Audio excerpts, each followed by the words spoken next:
بسم اللہ الرحمن الرحیم۔ السلام علیکم پیارے ناظرین، آپ دیکھ رہے ہیں ذوق لطیف۔ دوستو، آج کی اس ویڈیو میں ہم آپ کو بتائیں گے شہر مکہ کی آبادی کا واقعہ۔ جی ہاں، شہر مکہ، وہی شہر کہ جس کا نام سنتے ہی ہر مسلمان کے دل میں الفت و محبت اور عقیدت و احترام کے جذبات امڑنے لگتے ہیں۔ وہی شہر مکہ جہاں پہ اللہ کا مقدس اور محترم پاکیزہ گھر کعبہ شریف موجود ہے، جس گھر کی زیارت کے لیے اور وہاں پہنچ کر اللہ کی رحمتوں کو اپنی دامن میں سمیٹنے کے لیے ہر سال پوری دنیا سے لاکھوں کروڑوں مسلمان حج کے لیے وہاں جاتے ہیں اور اللہ کی رحمتوں کو اپنی دامنوں میں سمیٹتے ہیں۔ دوستو، ہم بتائیں گے آپ کو کہ شہر مکہ کی آبادی سے پہلے اس سرزمین کا کیا حال تھا۔ تو آئیے اس ویڈیو کو شروع کرتے ہیں۔ پیارے دوستو، حضرت ابراہیم علیہ السلام اللہ کے جلیل القدر اور برگزیدہ پیغمبر ہیں۔ حضرت ابراہیم علیہ السلام کی دو بیویاں ہیں، ایک کا نام حضرت ہاجرہ ہے اور دوسری بیوی کا نام حضرت سارہ ہے۔ اللہ تبارک و تعالیٰ کے بے شمار انعامات اور احسانات حضرت ابراہیم علیہ السلام پر ہیں۔ اس سے بڑا انعام اور کیا ہو سکتا ہے کہ اللہ تبارک و تعالیٰ نے انہیں اپنا خلیل کہا۔ مگر پیارے دوستو، اللہ بڑا بے نیاز ہے اور اس کی حکمتیں اور مصلحتیں وہی جانتا ہے۔ حضرت ابراہیم علیہ السلام کی عمر کا ایک بڑا حصہ گزر چکا ہے، لیکن آپ کے گھر کسی بچے کی اب تک پیدائش نہیں ہوئی ہے۔ ہر شادی شدہ جوڑے کی یہ خواہش ہوتی ہے کہ اس کے آنگن میں جلد سے جلد ایک بچے کی پیدائش ہو جائے، جس کی پیاری پیاری صورت سے گھر کی رونق بڑھ جائے اور ماں باپ کی مصیبتیں اس کا چہرہ دیکھ کر دور ہو جائیں۔ حضرت ابراہیم علیہ السلام بھی اللہ سے دعائیں کرتے ہیں اور ان کے دل میں بھی ایک بچے کی خواہش ہے جو کروٹیں لیتی رہتی ہے، مگر اللہ تبارک و تعالی نے ایک مصلحت کے پیش نظر ان کو اب تک اولاد عطا نہیں کی ہے۔ لیکن پھر اللہ تبارک و تعالی کی رحمت جوش میں آتی ہے اور حضرت ابراہیم علیہ السلام کے گھر حضرت ہاجرہ رضی اللہ تعالی عنہا کے پیٹ سے ایک بچے کی پیدائش ہوتی ہے، جن کا نام حضرت اسماعیل علیہ السلام ہے۔ حضرت اسماعیل علیہ السلام کی پیدائش ہونے کے بعد ابھی کچھ ہی دن ہوئے ہوتے ہیں، ماں باپ اپنے بچے سے خوب پیار کرتے ہیں، الفت و محبت سے پیش آتے ہیں، رہتے ہیں، مگر اسی دوران اللہ عز و جل کا حکم آ جاتا ہے کہ اے ابراہیم، تم اسماعیل اور ان کی والدہ کو مکہ کی سرزمین میں پہنچا دو۔ دوستو، اس وقت حضرت ابراہیم علیہ السلام سرزمین فلسطین میں رہتے ہیں، جہاں پہ بیت المقدس ہے۔ وہاں آپ رہتے ہیں اپنی بیوی اور اپنے بچے کے ساتھ۔ اللہ کے حکم پر آپ وہاں حضرت ہاجرہ رضی اللہ تعالی عنہا اور حضرت اسماعیل کو لے کر فلسطین سے روانہ ہوتے ہیں اور آپ کئی دنوں کا سفر طے کرنے کے بعد مکہ کی سرزمین پر پہنچتے ہیں۔ وہ سرزمین جو ابھی پوری دنیا کی دلکشیوں، رعنائیوں اور خوبصورتیوں کا مرکز ہے، اس وقت اس کا حال ایسا تھا کہ وہاں پہ نہ کوئی انسانی آبادی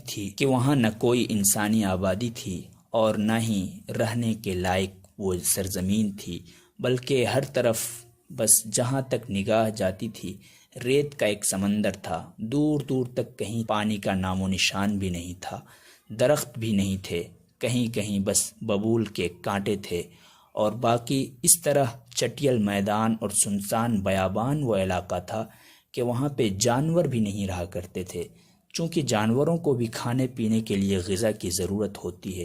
لیکن وہ سرزمین اس وقت اس قدر بے آب و گیاہ تھی کہ وہاں پہ دور دور تک جانور اور پرندے بھی نظر نہیں آتے تھے۔ ایسی سرزمین پر حضرت ابراہیم علیہ السلام نے اللہ کے حکم سے اپنی بیوی حضرت ہاجرہ رضی اللہ تعالی عنہا اور اپنے پیارے بیٹے حضرت اسماعیل علیہ السلام جو ابھی دودھ پی رہے ہوتے ہیں، آپ انہیں وہاں پہنچا دیتے ہیں، اور پھر انہیں وہاں پہنچا کر کچھ کھجوریں اور ایک مشکیزہ پانی دے کر کے آپ وہاں سے روانہ ہو جاتے ہیں۔ جو ہی آپ وہاں سے چلتے ہیں، آپ کی بیوی حضرت ہاجرہ رضی اللہ تعالی عنہا آپ کے دامن سے لپٹ جاتی ہیں اور کہتی ہیں، یا نبی اللہ، آپ یہ تو بتائیں کہ اس بے آب و گیاہ سنسان بیابان صحرا میں آپ ہمیں کس کے سہارے چھوڑ کر جا رہے ہیں؟ جہاں نہ کوئی یار ہے، نہ مددگار ہے، نہ کوئی مونس و غمخوار ہے، آپ ہمیں یہاں کس کے سہارے چھوڑ کر جا رہے ہیں؟ آپ ذرا اپنے بچے کی طرف تو دیکھیں، کتنی منتوں، کتنی دعاؤں، کتنی آرزوؤں کے بعد اللہ نے آپ کو یہ نعمت عطا کی ہے، اور آپ پھر اسے یہاں پہ چھوڑ کر کس طرح جا رہے ہیں؟ حضرت ابراہیم علیہ السلام حضرت ہاجرہ کی باتوں کا کوئی جواب نہیں دیتے، اور آپ آگے بڑھتے رہتے ہیں۔ حضرت ہاجرہ رضی اللہ تعالی عنہ پھر دوبارہ آپ سے عرض کرتی ہیں، پھر آپ سے پوچھتی ہیں کہ آپ یہاں ہمیں کس کے سہارے چھوڑ کر جا رہے ہیں، لیکن بار بار کہنے پر بھی آپ کی طرف سے کوئی جواب نہیں ملتا۔ آخر کار حضرت ہاجرہ رضی اللہ تعالی عنہ جو ایک پیغمبر کی بیوی ہیں، وہ سمجھ جاتی ہیں اور کہتی ہیں، اچھا یہ بتائیں، کیا ایسا کرنے کا حکم آپ کو اللہ تبارک و تعالی نے دیا ہے؟ اس بار حضرت ابراہیم علیہ السلام جواب دیتے ہیں کہ ہاں، ایسا کرنے کا حکم ہمیں اللہ تبارک و تعالی نے دیا ہے۔ اتنا سننے کے بعد دوستو، اب حضرت ہاجرہ رضی اللہ تعالی عنہا کا جواب سنیے اور ان کی قوت ایمانی کا احساس کیجیے، محسوس کیجیے کہ اللہ تبارک و تعالی نے کیسا ایمان اور ایمان میں کیسی پختگی عطا فرمائی تھی۔ حضرت ہاجرہ رضی اللہ تعالی عنہ کہتے ہیں، اگر ایسا ہے تو پھر آپ بخوشی چلے جائیں، اللہ ہمیں ہرگز ضائع نہیں کرے گا۔ دوستو، یہ ایمان کی وہ قوت تھی، اللہ پر بھروسے کی وہ طاقت تھی، جس نے حضرت ابراہیم علیہ السلام کی بیوی حضرت ہاجرہ رضی اللہ تعالی عنہا کو ہر خوف سے بے خوف کر دیا، اور آپ اپنے شوہر کو جانے کی اجازت دے دیتے۔ حضرت ابراہیم علیہ السلام وہاں سے چل پڑتے ہیں۔ حضرت ہاجرہ رضی اللہ تعالی عنہا کے پاس جو کھجوریں ہوتی ہے اور مشکیزے میں جو پانی ہوتا ہے، آپ انہیں کھاتی ہیں اور مشکیزے کا پانی پیتی ہیں، اور اپنے بیٹے حضرت اسماعیل علیہ السلام کے ساتھ وہاں رہتی ہیں۔ وہ پانی تھا ہی کتنا اور کھجوریں تھی ہی کتنی، بس چند دن گزرتے ہیں کہ پانی بھی ختم ہو جاتا ہے، کھجوریں بھی ختم ہو جاتی ہیں، اور پھر حالت ایسی ہو جاتی ہے کہ نہ کھانے کو کچھ ہے اور نہ پینے کو کچھ ہے۔ حضرت اسماعیل علیہ السلام ہیں، ابھی دودھ پی رہے ہیں، اور چونکہ خوراک اب ہے نہیں میسر، حضرت ہاجرہ رضی اللہ تعالی عنہا کی یہ حالت ہو جاتی ہے بھوک اور پیاس کی وجہ سے کہ آپ کے سینے کا دودھ بھی خشک ہو جاتا ہے۔ اب حضرت اسماعیل علیہ السلام کی جان کے بھی لالے پڑ جاتے ہیں۔ حضرت ہاجرہ بے چین، بے قرار اور پریشان ہو جاتی ہیں کہ یا اللہ، اب میں کیا کروں؟ اور پھر جب حضرت اسماعیل علیہ السلام بھی بھوک اور پیاس کی شدت سے بے تاب ہو جاتے ہیں، تو حضرت ہاجرہ انہیں ایک پتھر کی اوٹ میں رکھتی ہیں، اور سامنے پہاڑی ہوتی ہے، آپ دوڑ کر اس پہاڑی پر چڑھ جاتی ہیں، اور اپنی نظریں ادھر ادھر دوڑاتی ہیں کہ کہیں دور میں شاید پانی کا کوئی نام و نشان ملے، مگر آپ پوری کوشش کے باوجود پانی کو تلاش کرنے میں ناکام رہتی ہیں۔ حضرت ہاجرہ رضی اللہ تعالی عنہا پھر لوٹتی ہیں، اپنے بچے کو دیکھتی ہیں، اور پھر سے دوڑ کر کسی دوسری پہاڑی کی طرف چلی جاتی ہیں، اور وہاں چڑھ کر پھر آپ دور دور تک نظریں دوڑا کر پانی کی تلاش کرتی ہیں کہ شاید کہیں پانی کا نام و نشان ملے، مگر اس صورت میں بھی ناکامی ہوتی ہے۔ یہ دونوں پہاڑیاں جو صفا اور مروہ نام کی پہاڑیاں ہیں، حضرت ہاجرہ رضی اللہ تعالی عنہا پانی کی تلاش میں ان پہاڑیوں کے ساتھ چکر لگاتی ہیں دوڑتے ہوئے، مگر کہیں بھی پانی کا نام و نشان نہیں ملتا ہے۔ میرے دوستو، آخر کار حق یہ ہے کہ جس کا کوئی نہیں، جب سارے سہارے ناکام ہو جاتے ہیں تو پھر اللہ تبارک و تعالی کی ذات ہے جو ہمیں اور آپ کو اور اپنے ہر بندے کو دیکھ رہا ہے، ہر وقت دیکھ رہا ہے، ہمارے ہر حال سے، ہماری ہر حالت سے وہ باخبر ہے۔ حضرت ہاجرہ رضی اللہ تعالی عنہا جب پانی کی تلاش میں پریشان ہو جاتی ہیں، بے قرار ہو جاتی ہیں اور مایوسی کا شکار ہونے لگتی ہیں، اس وقت اللہ تبارک و تعالی حضرت جبرائیل کو حکم دیتا ہے، اے جبرائیل، فوراً جاؤ اور جہاں اسماعیل ہیں وہاں پہ ایک چشمہ جاری کرو۔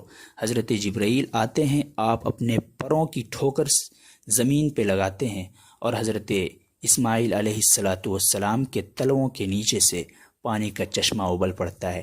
جب حضرت حاجرہ رضی اللہ تعالیٰ عنہا مایوسی کی حالت میں لوٹ رہی ہوتی ہیں اور اپنے بچے کے پاس آتی ہیں تو وہاں پانی کا چشمہ ابلتا ہوا دیکھ کر کس قدر خوش ہوئی ہوں گی، جذبہ ان کے دل میں بیدار ہوا ہوگا شکر الہی کا آپ اندازہ لگا سکتے ہیں۔ آپ فوراً سے اس پانی کو گھیرنے لگتی ہیں اور مٹی ڈالتی جاتی ہیں اور کہتی جاتی ہیں زم زم زم زم، یعنی پانی رک جا رک جا رک جا۔ اس طرح سے آپ پانی کو گھیر لیتی ہیں، اس کے بعد پانی خود بھی پیتی ہیں، اپنے پیارے اور لاڈلے بیٹے حضرت اسماعیل علیہ السلام کو بھی پلاتی ہیں، اور اللہ تبارک و تعالی نے اس پانی میں وہ تاثیر رکھی ہے کہ وہ کھانے کا بھی کام کرتا ہے اور پانی کا بھی کام کرتا ہے۔ اسی طرح زندگی گزرتی رہتی ہے۔ وقتاً فوقتاً حضرت ابراہیم علیہ السلام آتے ہیں، ان سے ملاقات کرتے ہیں، انہیں کھانے پینے کی کچھ چیزیں دے کر پھر وہ چلے جاتے ہیں، اور یوں ہی وقت گزرتا رہتا ہے۔ پھر ایک بار ایسا ہوتا ہے کہ ایک قبیلہ جس کا نام بنی جرہم ہوتا ہے، قبیلہ جرہم، وہ کہیں سے پانی کی تلاش میں اپنے جانوروں کو اور قبیلے کے تمام لوگوں کو لے کر کے چلا آتا ہے۔ جب وہاں آنے کے بعد اس نے پانی کا چشمہ دیکھا، اس قبیلے والوں نے پانی کا چشمہ دیکھا تو وہ بہت خوش ہوئے، اور انہوں نے پھر حضرت حاجرہ رضی اللہ تعالی عنہا سے اجازت لے کر کے وہاں ٹھہر گئے کہ اگر آپ ہمیں اجازت دیں گی تو ہم اس پانی کے چشمے کو استعمال کریں گے اور یہاں پہ ہم پڑاؤ کر لیں گے۔